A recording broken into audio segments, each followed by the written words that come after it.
ഇത് ഇന്ന് നമുക്ക് കിട്ടിയ ഒരു നാച്ചുറൽ ചെറുതേനീച്ചയുടെ കോളനിയാണ്.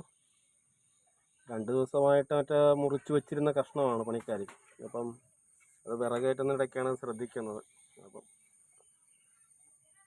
നല്ല മഴയായിരുന്നു. അപ്പോൾ ഇതിനകമൊക്കെ നനഞ്ഞിട്ടുണ്ട്. ഈ കോളനി എങ്ങനെയാകും എന്നറിയില്ല. നോക്കും, തേനീച്ചകൾ ശരിക്കും പണിയെടുക്കുന്നുണ്ട് അവിടെ. അവർ ആ എൻട്രൻസിൻ്റെ അവിടെ അവർ ശരിക്കും പറിച്ചുകൊണ്ടിരിക്കുക. കാര്യം ഇവിടെയൊക്കെ മൊത്തം നനഞ്ഞിട്ടുണ്ട്. മഴ പെയ്ത് 2 ദിവസം അവിടെ കിടന്നതാണ്. നമ്മളത് ഇന്ന് കണ്ടു. അത് നമ്മളിന്ന് ഇങ്ങോട്ട് എടുത്തുകൊണ്ട് വന്നു.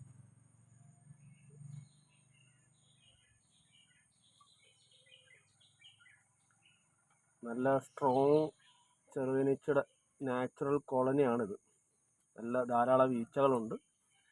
അവരവിടെ ഈ എൻട്രൻസിൻ്റെ ഭാഗം, അത് ഇനി വെള്ളം വീഴാത്ത തരത്തിൽ മറ്റ് പ്രാണികളൊന്നും കയറാതിരിക്കാൻ വേണ്ടിയിട്ട് അവർ എൻട്രൻസിൻ്റെ ഭാഗം ശരിയാക്കിക്കൊണ്ടിരിക്കുകയാണ്.